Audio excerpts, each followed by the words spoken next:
മാഷേ, രാഹുൽ മാങ്കൂട്ടത്തിൽ പാലക്കാട് വിജയിച്ചു എന്ന് തന്നെ പറയാം. ഏതാണ്ട് ഉറപ്പായി. അതെ, ഉറപ്പായി. 12,765 ഇപ്പോഴത്തെ ഭൂരിപക്ഷം. ഇനി അത് താഴേക്ക് വരാനുള്ള സാധ്യത ഞാൻ കാണുന്നില്ല. BJP കയറി വരാനുള്ള സാധ്യതയും കാണുന്നില്ല. BJPക്ക് സ്വാധീനം, ഒരുപാട് വലിയ സ്വാധീനമുള്ള സ്ഥലങ്ങളല്ല ഇനി വോട്ടെണ്ണേണ്ടത്. എന്തായാലും ഈ ഒരു വലിയ പരാജയത്തിൻ്റെ വക്കിൽ നിന്നാണ് കോൺഗ്രസ് തിരിച്ചു കയറി വന്നത് എന്ന് പറയുന്നതിൽ തെറ്റില്ല എന്ന് തോന്നുന്നു. പാലക്കാട്ടെ വലിയ ആശങ്ക. എന്താണ് ഈ രാഹുലിൻ്റെ പാലക്കാട്ടത്തെ വിജയ രഹസ്യം? വിജയത്തിൻ്റെ ഘടകങ്ങൾ എന്തൊക്കെയാണ്? മാഷിന് എന്ത് തോന്നുന്നു? അല്ല, രാഹുലിന് ഒരു വിജയസാധ്യത രാഹുലിൻ്റെ ആ വരവോടുകൂടി തന്നെ ഏറെക്കുറെ പ്രവചിക്കപ്പെട്ടതാണ്. പക്ഷെ പിന്നീട് പാലക്കാട്ടെ ചിത്രം കലങ്ങി മറിഞ്ഞു. പക്ഷേ അതിനെയൊക്കെ അതിജീവിച്ചുകൊണ്ട് ഈ പാലക്കാട്ടുണ്ടായ ക്ഷണികമായ താൽക്കാലികമായ ഏറ്റവും ഒടുവിലത്തെ ലേറ്റസ്റ്റ് ട്രെൻഡൊക്കെ തന്നെ അട്ടിമറിച്ചുകൊണ്ട് അതൊന്നും പാലക്കാട്ടെ വോട്ടർമാരെ സ്വാധീനിച്ചില്ല. പാലക്കാട്ടെ വോട്ടർമാർ രാഹുലിനെ ജയിപ്പിക്കാൻ കാലേക്കൂട്ടി തീരുമാനിച്ചുറച്ചു വെച്ചിരുന്നു എന്ന് വേണം കരുതാൻ.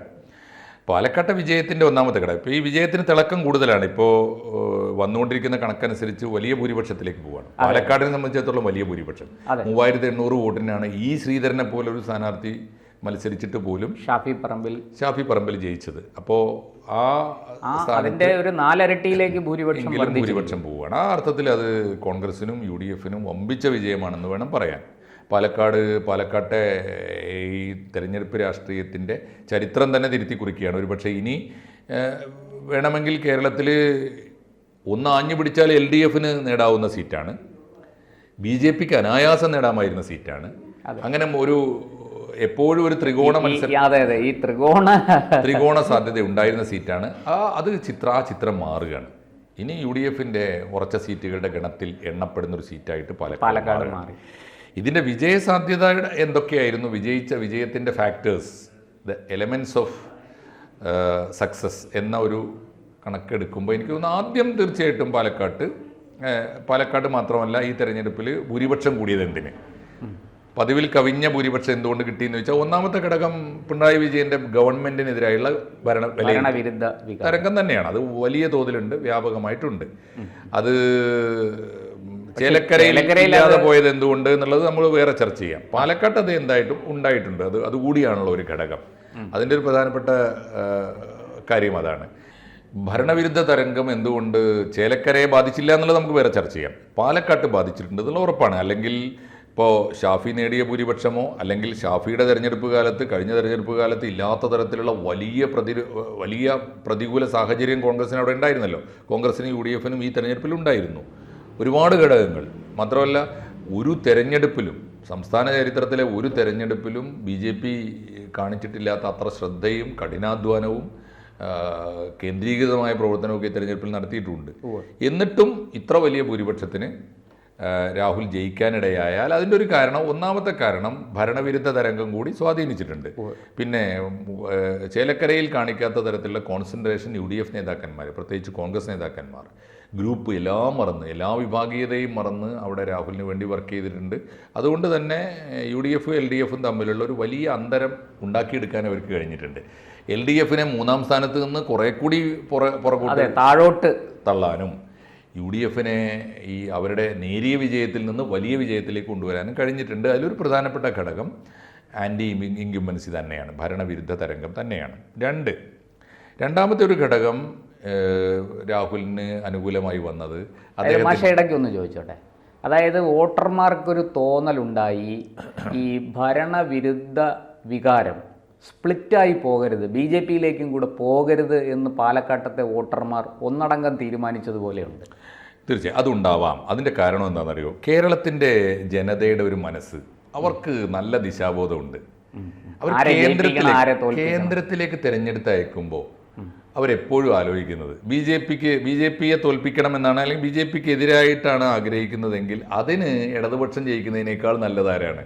മുഖ്യ പ്രതിപക്ഷമാകാനിടയുള്ള കോൺഗ്രസ് ജയിപ്പിക്കുന്നതാണ്. പലപ്പോഴും ആ മനസ്സോടുകൂടി വോട്ട് ചെയ്യും. കേന്ദ്രത്തിലൊരു മന്ത്രിയെ വേണമെന്ന് ആഗ്രഹിച്ചത് കൊണ്ട് വോട്ടർമാർ തൃശ്ശൂരിൽ ജയിപ്പിച്ചതുപോലെ, സുരേഷ് ഗോപിയെ ജയിപ്പിച്ചതുപോലെ. അതാണ് ജനം വളരെ വളരെ വിജിലൻ്റ് ആണ് ഇപ്പോൾ. അതാണ് ഒരു ഘടകം. അപ്പോൾ അത് സ്വാധീനിച്ചിട്ടുണ്ടാവും. കേരളത്തിലേക്കാണല്ലോ, കേരള നിയമസഭയിലേക്കാണല്ലോ തെരഞ്ഞെടുപ്പ്. ആ നിയമസഭാ തെരഞ്ഞെടുപ്പിൽ തീർച്ചയായിട്ടും ഈ കമ്മ്യൂണിസ്റ്റ് വിരുദ്ധ വോട്ടുകൾ സ്പ്ലിറ്റ് ചെയ്തു പോകുന്നതിനേക്കാൾ നല്ലത്, ഇടതുപക്ഷ വിരുദ്ധ വോട്ടുകൾ സ്പ്ലിറ്റ് ചെയ്തു പോകുന്നതിനേക്കാൾ നല്ലത് കുറേ കൂടി അത് കൊടുക്കേണ്ടത് ആർക്കാണ്? രാഹുലിനാണ്. എന്തുകൊണ്ടെന്ന് 2 കാരണം കൊണ്ട്. ഒന്ന്, അദ്ദേഹം സംസ്ഥാനത്തെ മുഖ്യ പ്രതിപക്ഷമാണ്. 2, ഒരു സാധാരണ MLA ആവാനുള്ള നേതാവല്ല, സ്റ്റേറ്റിലെ തന്നെ ഏറ്റവും ഉയർന്ന യുവ നേതാവാണ്, വലിയ ഭാവിയുള്ള നേതാവാണ്. അവിടെ നിന്ന് ജയിപ്പിച്ചു വിട്ടാൽ ഒരുപാട് UDF ഭരണം കിട്ടിയാൽ മന്ത്രിയൊക്കെ ആകാൻ പല സാധ്യതകളും ഉണ്ടല്ലോ. UDF ഇപ്പോൾ പ്രത്യേകിച്ചും കോൺഗ്രസിലൊക്കെ രാഹുലിന്റെ പ്രായത്തിൽ പലരും മന്ത്രിമാരായിട്ടുണ്ട് നേരത്തെ, രമേശ് ചെന്നിത്തല. അപ്പോൾ അവരുടെ ഒരു വലിയ ആ വഴിയിലേക്ക് ഒരു നേതാവിനെ ഉയർത്തിക്കൊണ്ടുവരാനുള്ള അവസരം അവർക്ക് കിട്ടി. അതാണ് അങ്ങനെ പാലക്കാട്ടെ വോട്ടർമാർ കണ്ടിരിക്കണം. ഒരു പക്ഷേ BJPക്ക് കിട്ടാവുന്ന വോട്ടുകൾ കൂടി, BJPക്ക് കിട്ടാവുന്ന കുറേ വോട്ടുകൾ കൂടി കിട്ടിയിട്ടുണ്ടാവും. മറ്റൊരു ഘടകം നമ്മൾ ആവർത്തിച്ച് പറഞ്ഞതുപോലെ ഇടതുപക്ഷത്തിൻ്റെ പാപ്പരത്തിൽ നിരാശരായിട്ട്, ഇടതുപക്ഷത്തിന് ആരാണ് വർഗബന്ധു എന്ന് പോലും തിരിച്ചറിയാനാവാതെ അധികാരമോഹത്തിൻ്റെ പേരിൽ ഏത് പാർട്ടിയിൽ നിന്ന് വിട്ടുവന്നാലും ഒറ്റ രാത്രി കൊണ്ട് സ്ഥാനാർത്ഥിയാക്കുന്ന സ്ഥാനാർത്ഥി നിർണയം, അത് വലിയ അസംതൃപ്തി അവിടെ തൊട്ടേ പാളി അസംതൃപ്തി ഉണ്ടാക്കിയിരുന്നു, ഒച്ചപ്പാടുണ്ടായിരുന്നു. തൽക്കാലം പോയി എല്ലാവരും ഒന്ന് സമാധാനിപ്പിച്ച് ഇനി പറയല്ലേ എന്നൊക്കെ പറഞ്ഞെങ്കിലും അതവിടെ കിടക്കുമല്ലോ. വോട്ടായിട്ടത് വന്നിട്ടുണ്ടാവും ആ ഒരു ഘടകം. വേറൊരു ഘടകം അതുപോലെ തന്നെ എനിക്കൊന്ന് പാലക്കാടിൻ്റെ മനസ്സിൽ എപ്പോഴും ഈ ഓരോ നേതാവിനെയും ഗ്രേഡ് ചെയ്ത് കാണാനുള്ളൊരു ശേഷിയുണ്ട്. പാലക്കാട് ദേശീയ നേതാക്കളെ വലിയ തോതിൽ വളർത്തിയെടുത്ത ഒരു നാടാണ്. ഇപ്പോൾ CPM-ൽ തന്നെ വിജയരാഘവനെ ആദ്യം പാർലമെന്റ് എത്തിക്കുന്നത് പാലക്കാട്. അപ്പോൾ പാലക്കാടിൻ്റെ ഒരു ഗുണം പോളിറ്റ് ബ്യൂറോയിൽ വരെ അദ്ദേഹം എത്തിയല്ലോ. അങ്ങനെ അതിനു മുമ്പ് ഒരുപാട് പാരമ്പര്യമുണ്ട് കേട്ടോ. ചേറ്റൂർ ശങ്കരൻ നായർ അവിടെ നിന്ന് വന്നതാണ്. ഒരുപാട് പേര്, നമ്മുടെ VP മേനോൻ അവിടുത്തെ പാലക്കാടുകാരനാണ്.